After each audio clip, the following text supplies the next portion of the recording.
Hello students, welcome to the TSN online education platform. हम पढ़ रहे थे आपकी हिंदी विषय की पाठ्य पुस्तक बसंत भाग 2 का पाठ 9, जो कि है चिड़िया की बच्ची। इसे लिखा है जिनेंद्र कुमार जी ने। इस पाठ में अब तक हमने पढ़ा था कि माधव दास नाम के एक व्यक्ति हैं जिन्होंने बहुत ही सुंदर कोठी बनवाई है, बहुत बड़ा अपना मकान बनवाया है और उसमें संगमरमर पत्थरों का प्रयोग किया है। साथ ही मकान के साथ, कोठी के साथ में उन्होंने बहुत ही सुहावना बगीचा बनवाया है और अपना शाम का समय वे वहीं पर व्यतीत करते हैं। वहाँ पर उन्हें एक दिन एक बहुत ही प्यारी सी चिड़िया दिखती है जो इधर से उधर पौधे की जो डालें होती हैं उस पर फुदक रही होती है। तो उस चिड़िया को संबोधित करते हुए माधवदास कहते हैं कि चिड़िया, ये तुम बहुत ही भली लगी मुझे, तो ये जो बगीचा है यहाँ तुम अपना ही बगीचा समझो और इसे जब चाहे यहाँ पर बिना रोक टोक के आया करो, क्योंकि तुम्हारे जैसे चिड़ियाओं के बिना ये बगीचा बहुत ही सूना लगता है। फिर चिड़िया को जब पता चलता है कि कोई उसे देख रहा है, उसे बात कर रहा है, तो वह भी जवाब देती है कि मैं तो यहाँ ऐसे ही आ गई थी, ज़रा सी देर सुस्ताने के लिए रुक गई थी, थकान होने की वजह से मैं अभी चली जाऊँगी, मुझे पता नहीं था कि ये बगीचा आपका है। अब पढ़ेंगे हम आगे। माधवदास ने कहा, हाँ बगीचा तो मेरा है, यह संगमरमर की कोठी भी मेरी है, लेकिन इस सबको तुम अपना भी समझ सकती हो। सब कुछ तुम्हारा है। तुम कैसी भोली हो, कैसी प्यारी हो। जाओ, नहीं बैठो, मेरा मन तुमसे बहुत खुश होता है। चिड़िया बहुत कुछ सकुचा गई। उसे बोध हुआ कि यह उससे गलती तो नहीं हुई कि वह यहाँ बैठ गई। उसका थिरकना रुक गया। भयभीत सी वह बोली, मैं थक कर यहाँ बैठ गई थी, मैं अभी चली जाऊँगी, बगीचा आपका है, मुझे माफ़ करें। तो माधवदास जब उसे देखा कि चिड़िया को डर लग रहा है, घबरा रही है वो, तो उसे कहा कि नहीं, हाँ ये बगीचा तो मेरा है, लेकिन ये जो संगमरमर की कोठी है वो भी मेरी है, लेकिन इस सबको तुम अपना ही समझो और सब कुछ जो मेरा है वो तुम्हारा है, इस तरह से समझो। और यहाँ इस बगीचे में तुम आराम से घूमो, और क्योंकि तुम बहुत ही भोली और प्यारी लगी मुझे, तो इसलिए तुम जाओ मत और इसी बगीचे में बैठो, घूमो। मेरा मन तुम्हें देखकर बहुत ही खुश होता है। लेकिन चिड़िया को बहुत ही ज़्यादा संकोच हुआ, बहुत ज़्यादा उसको शर्म महसूस हुई और उसे लगा कि उसने यहाँ आकर कोई गलती तो नहीं कर दी यहाँ बैठकर इस बगीचे में। तो उसका जो अभी वो बिल्कुल बेपरवाह होके एक डाली से दूसरी डाली पर फुदक रही थी, घूम रही थी खुश होके, वो थिरकना बिल्कुल रुक गया और वो डर सी गई और डर कर बोली कि मैं यहाँ थक कर बैठ गई थी, मैं अभी चली जाऊँगी, बगीचा आपका है, मुझे माफ़ करें। यानी ये बगीचा आप ही का है, मैं तो सिर्फ थक कर थोड़े समय सुस्ताने के लिए यहाँ बैठ गई थी। माधवदास ने कहा, मेरी भोली चिड़िया, तुम्हें देखकर मेरा चित्त प्रफुल्लित होता हुआ है। मेरा महल भी सूना है, वहाँ कोई भी चहचहाता नहीं है। तुम्हें देखकर मेरी रागिनियों का जी बहलेगा। तुम कैसी प्यारी हो, जहाँ जहाँ भी तुम क्यों न रहो। तो माधवदास जी उसे आगे कहते हैं कि नहीं, तुम बहुत ही भोली चिड़िया हो, तुम्हें देखकर मुझे बहुत ही प्रसन्नता हो रही है। चित्त मतलब कहते हैं मन को, प्रफुल्लित यानी खुश होना, प्रसन्नता होना। तो चिड़िया को देखकर माधवदास का जो मन है वो बहुत ही प्रसन्न हुआ था। और फिर आगे उसको कहते हैं कि जो महल है यानी जो कोठी है वो भी बिल्कुल सूनी है, वहाँ पर भी कोई भी चिड़िया नहीं है इस तरह की जो चहचहाती हो, तो किसी तरह का कोई शोर वहाँ पर नहीं होता है। तो तुम्हें देखकर मेरी जो रागनियाँ हैं, यानी यहाँ रानियाँ शब्द सही है, तो रानियों का जी भी बहलेगा, यानी कि जो भी रहते हैं महल में उन्हें भी तुम्हें देखकर बहुत अच्छा लगेगा, क्योंकि तुम बहुत ही प्यारी हो, तो इसलिए तुम यहाँ से जाओ मत, तुम यहीं रहो। चिड़िया बोली, मैं माँ के पास जा रही हूँ, सूरज की धूप खाने और हवा से खेलने और फूलों से बातें करने में ज़रा घर से उड़ाई थी। अब सांझ हो गई है और माँ के पास जा रही हूँ, अभी अभी मैं चली जा रही हूँ, आप सोच ना करें। तो चिड़िया को लग रहा था कि कहीं जो माधवदास है वो उसके बिना पूछे उससे या बिना उसकी अनुमति के चिड़िया के वहाँ आने से वो नाराज़ है, इसीलिए वो इस तरह से कह रहा है उसे।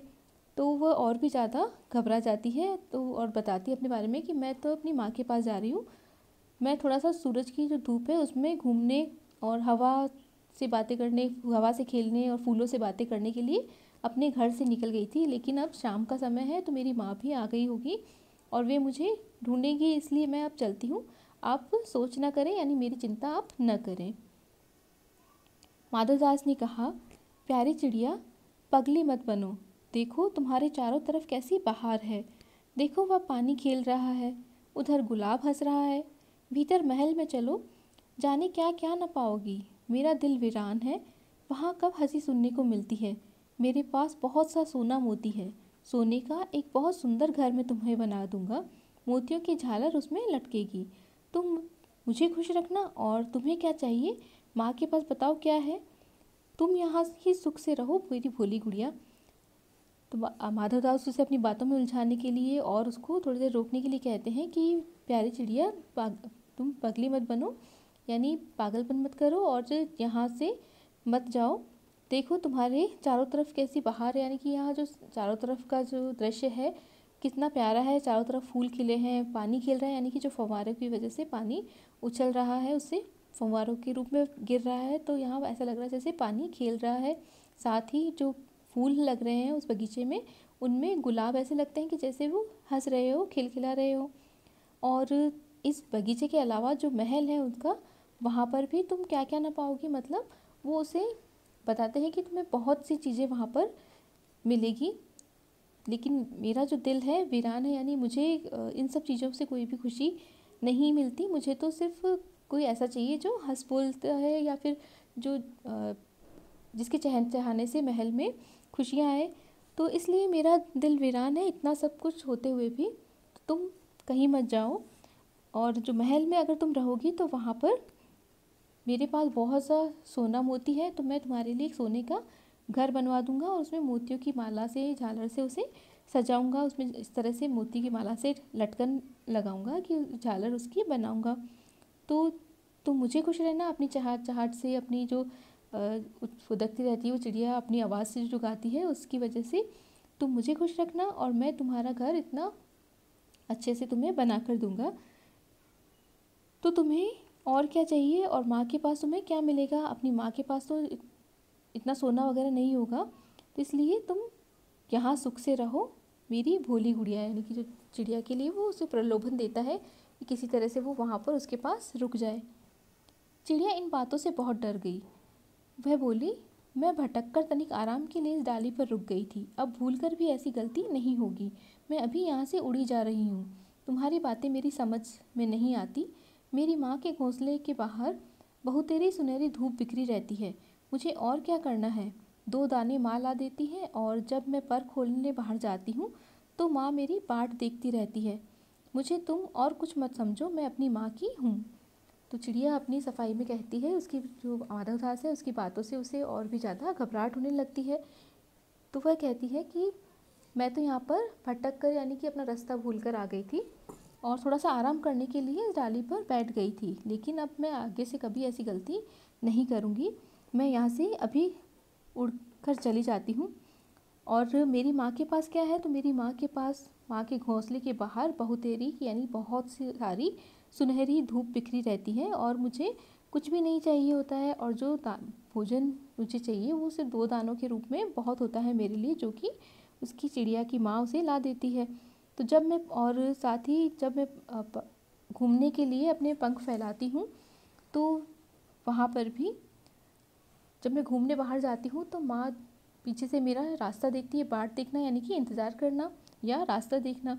तो जो मेरी माँ है वो मेरा इंतज़ार करती रहती है। तो मुझे तुम और कुछ भी मत समझो, यानी कि ऐसी चिड़िया मत समझो जो कि प्रलोभन में आ जाए और अपना जो घोंसला है, अपनी माँ है, उसे छोड़कर मैं यहाँ पर रह जाऊँ। इसीलिए मुझे वैसा मत समझो, मैं अभी अब चली जाती हूँ, मैं सिर्फ अपनी माँ की चिड़िया हूँ।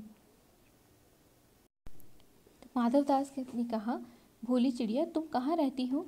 तुम मुझे नहीं जानती हो? चिड़िया, मैं माँ को जानती हूँ, भाई को जानती हूँ, सूरज को और उसकी धूप को जानती हूँ, घास, पानी और फूलों को जानती हूँ। महामान्य, तुम कौन हो? मैं तुम्हें नहीं जानती। तो माधवदास उसे और बातों में उलझाने के लिए चिड़िया से पूछते हैं कि तुम बहुत भोली हो, तुम कहाँ रहती हो? क्या तुम मुझे नहीं जानती हो कि मैं कौन हूँ?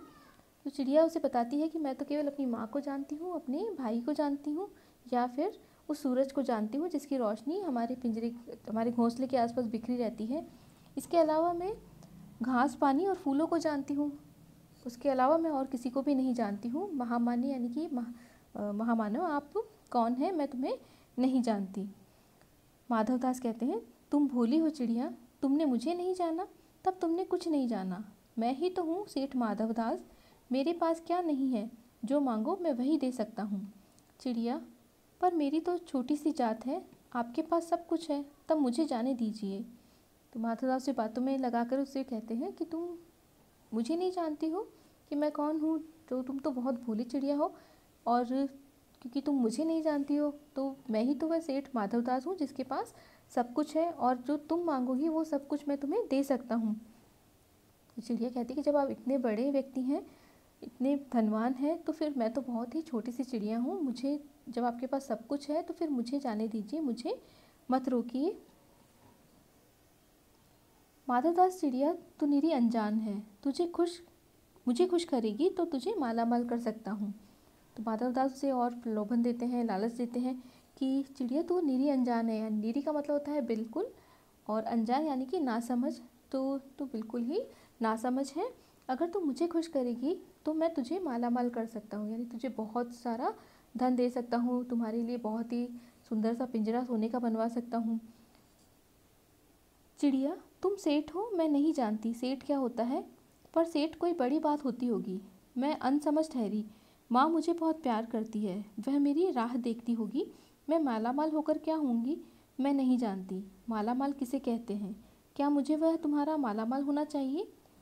तो चिड़िया उसकी बातों को सुनकर कहती है कि तुम सेठ हो, लेकिन सेठ क्या होता है ये तो मैं जानती नहीं हूँ, मैं तो बहुत अनसमझ हूँ ठहरी, यानी कि मुझ में इतनी समझ नहीं है कि मैं आपकी बातों को समझ सकूं।